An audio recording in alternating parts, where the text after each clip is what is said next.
जय हिंद दोस्तों, कैसे हो आप लोग? आई होप आप अच्छे होंगे। तो आप सभी का बहुत बहुत स्वागत है हमारे यूट्यूब चैनल पे।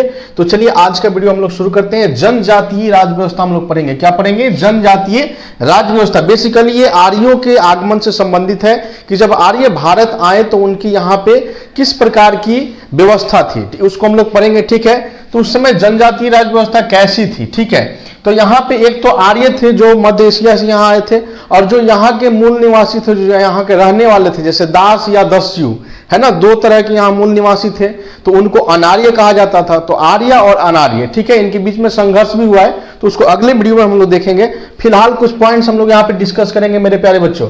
देखिए, प्रशासनिक तंत्र उन लोगों का किसके हाथ में था? तो कबीले के जो प्रधान होते थे, जिनको राजन कहा जाता था, जिनको क्या कहा जाता था? राजन कहा जाता था, उनके हाथ में था। राजन का मतलब होता है राजा। क्या होता है? राजा। राजन का मतलब होता है राजा। उस समय के जो राजन होते थे वो कबीले का प्रधान होते थे।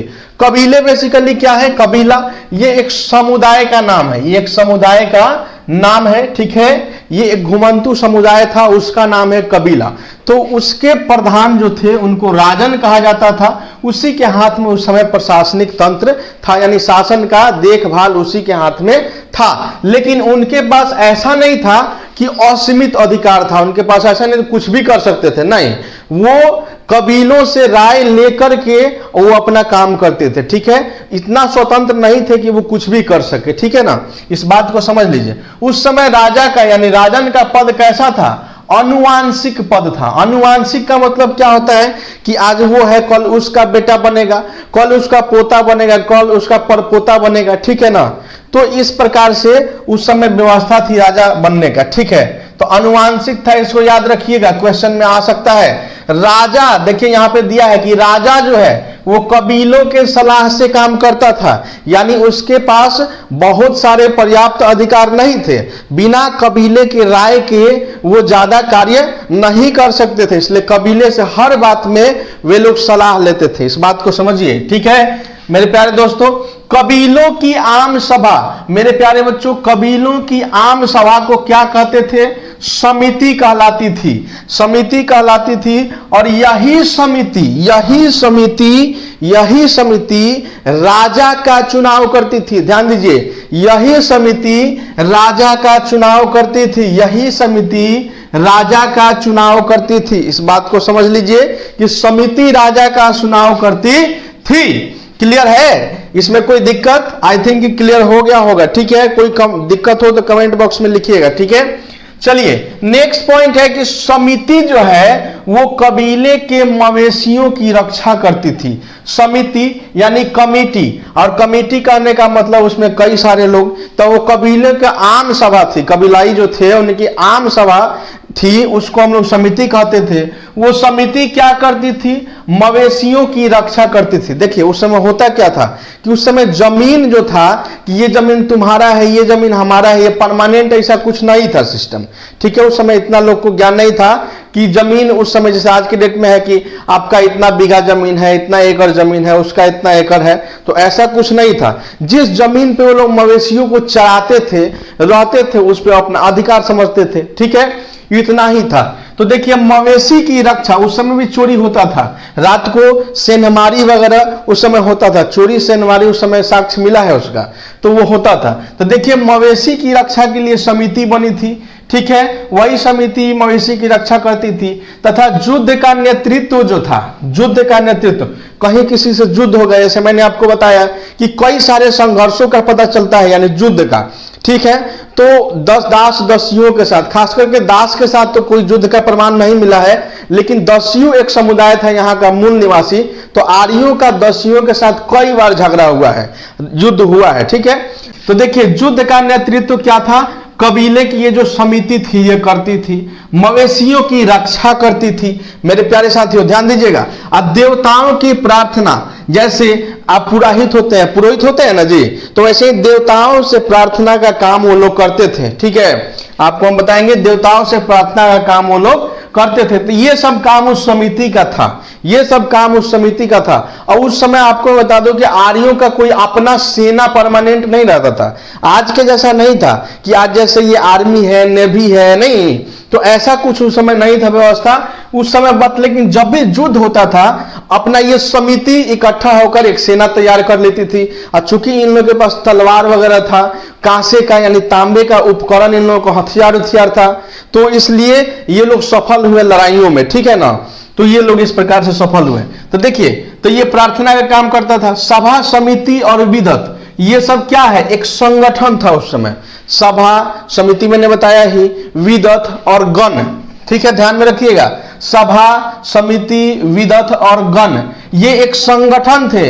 ये क्या करते थे, ये विचार विमर्श करते थे और सैनिक तथा धार्मिक कार्य ये देखते थे।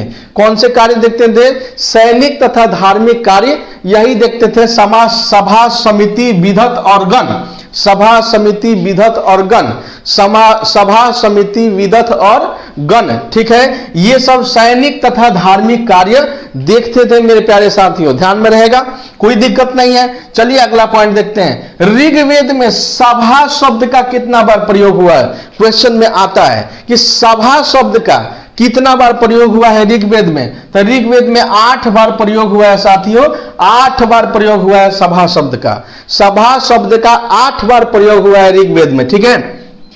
समिति शब्द का कितना बार प्रयोग हुआ है, तो समिति शब्द का 9 बार प्रयोग हुआ है साथियों। समिति शब्द का 9 बार प्रयोग हुआ है मेरे प्यारे बच्चों, ठीक है, समिति शब्द का 9 बार प्रयोग हुआ है।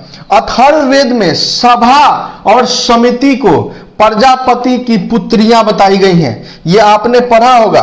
तो साथियों, अथर्ववेद में सभा और समिति को प्रजापति की 2 पुत्रियां बताई गई हैं। प्रजापति की पुत्रियां बताई गई हैं सभा और समिति को, ये प्रश्न में आता है, एकदम बिल्कुल हूबहू यही आता है, तो इसलिए इसको ध्यान में रखिएगा। प्रजापति की 2 पुत्रियां किन्हें बताई गई हैं, सभा और समिति को, सभा और समिति को। क्लियर है, इतना क्लियर है। चलिए आगे देखते हैं। ऋग्वेद में विदत शब्द, विदत जो ये संगठन का नाम है विदत, इस शब्द का 122 बार प्रयोग हुआ है, 122 बार प्रयोग हुआ है मेरे प्यारे साथियों। विदत में वृद्धों तथा विद्वानों की सहभागिता होती थी। ये जो विदत संगठन था, इसमें बूढ़े लोग ज्यादा भाग लेते थे, ठीक है, और विद्वान, तो बूढ़ा ही विद्वान उस समय होता था क्योंकि सबसे ज्यादा अनुभवी था, तो इसलिए वो विद्वान के कैटेगरी में आता था। तो वृद्ध और विद्वान उसमें सहभागिता करते थे, उसमें भाग लेते थे विदत वाले संगठन में, ठीक है। अब देखिए, उस समय राजा के करीब कौन था, राजा के सबसे करीब कौन था, तो पुरोहित। राजा के सबसे करीब कौन था, पुरोहित साथियों। कौन था, पुरोहित। ये राजा का परामर्शदाता था, साथ ही ये राजा का गुणगान करता था। जनता के बीच में राजा का ये गुणगान करते थे, ये कथा सुनाते थे, ठीक है, तरह तरह की कथाएं सुनाते थे, इसलिए इनको पुरोहित कहा गया। और ये राजा का सबसे खास व्यक्ति होता था, ठीक है, ये राजा का परामर्शदाता होते थे, सलाह देते थे राजा को। जैसे आजकल प्रधानमंत्री, मुख्यमंत्री सलाहकार रखते हैं ना जी, छोटे छोटे विधायक भी और छोटा छोटा मुखिया भी अपना सलाहकार रखता है। गांव में कृषि सलाहकार, अलग अलग ये सब पोजीशन है, पोस्ट है कि नहीं है, बताइएगा। तो देखिए, पुरोहित होते थे। अब पुरोहित के बाद स्थान था किसका, सेनानी का स्थान था। पुरोहित के बाद सेनानी का स्थान था। तो सेनानी क्या होता था, ये सेना का नायक होता था, यानी सेना का हीरो, यानी सेना का एक तरीके से जैसे कमांडर होता है, कर्नल कह लीजिए, जो भी कहना हो कह लीजिए, यानी मेन होता था सेना का, ये मेन आदमी होता था सेनानी, ठीक है। तो ये पुरोहित के बाद इनका स्थान था सेनानी का, ठीक है ना। अब देखिए, चारागाह के जत्थे के प्रधान, यानी चारागाह जो होता था, उसका जो जत्था होता था, उसके प्रधान को क्या कहा जाता था, तो बाज्रपति कहा जाता था। क्या कहा जाता था साथियों, बाज्रपति कहा जाता था। क्या कहा जाता था, बाज्रपति कहा जाता था चारागाह के जत्थे के प्रधान को। प्रधान मतलब क्या, मुखिया, ठीक है ना, सर्वे सर्वा, ठीक है, तो उसको बाज्रपति कहा जाता था। अगला पॉइंट देखिए कि परिवारों के प्रधान को कुलप कहा जाता था। प्रधान मतलब मुखिया, यानी परिवार में जो सबसे मेन, तो सबसे मेन कौन होता है? जो आपके घर में सबसे उम्रदराज आदमी है ना जी। मुखिया सबसे उम्रदराज, जैसे आपके दादा हो जाएं, है ना जी, दादा नहीं है तो आपके पापा, ठीक है, तो उनको प्रधान कहा जाएगा। तो परिवार के जो मुखिया होते थे उनको उस समय कुलप कहा जाता था। क्या कहा जाता था? कुलप कहा जाता था। इसको ध्यान में रखिए, क्वेश्चन आता ही आता है। लड़ाकों के प्रधान को, उस समय जो लड़ाका होते थे, क्या होते थे? लड़ाका जो होते थे, उसके प्रधान को क्या कहा जाता था? ग्रामीणी कहा जाता था। क्या कहा जाता था? ग्रामीण कहा जाता था। सॉरी, ग्रामीणी नहीं, ग्रामीण कहा जाता था। क्या कहा जाता था? ग्रामीण कहा जाता था। वैसे ही देखिए, राजा का पोस्ट उस समय कोई नियमित, उस समय सेना या ऐसा कुछ नहीं रखता था। राजा जो होता था, मैंने आपको पहले ही बताया कि उनके पास कोई सेना वगैरह ऐसी चीज नहीं थी, यानी अस्थाई सेना नहीं थी। उनके पास समिति, सभा, विधत, गण जैसे उनके पास संगठन थे। ठीक है, युद्ध के समय सब एकत्रित हो जाते थे, है ना जी।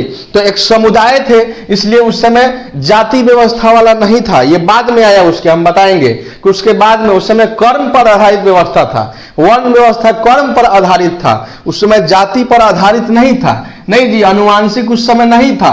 तो इसलिए देखिए, राजा कोई नियमित या अस्थाई सेना नहीं रखता था।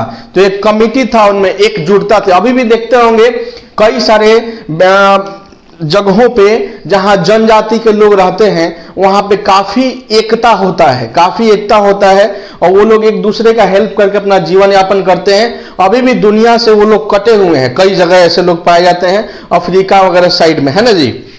तो चलिए अब इसमें आगे हम लोग बढ़ते हैं। आधुनिक नाम और प्राचीन नाम। देखिए, उस समय कुछ महत्वपूर्ण शब्द हैं, और भी शब्द हम आपको बताएंगे, ठीक है, लेकिन कुछ महत्वपूर्ण शब्द हैं जिनको उस समय क्या कहा जाता था जानेंगे। ये डायरेक्ट प्रश्न में आता है, ठीक है। तो देखिए, गाय को उस समय क्या कहा जाता था?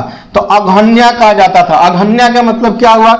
जिसे मारा ना जा सके, मारा ना जा सके, ठीक है ना। तो अघन्या कहा जाता था, और गविष्टि भी कहा जाता था, यानी सबसे उत्तम धन, है ना। राजा को गोप्ता कहा जाता था, अतिथि को गोहंता कहा जाता था या मोहन कहा जाता था। धनी जो होता था, धनी आदमी, उसको गोमत कहा जाता था। समय को गोधूली, अभी भी कहते हैं गोधूली बेरा, शाम के समय को हम लोग बोलते हैं, नहीं तो गोधूली कहा जाता था। देखिए, युद्ध को उस समय गविष्ट या गेसु कहा जाता था। अनाज को धान्य कहा जाता था।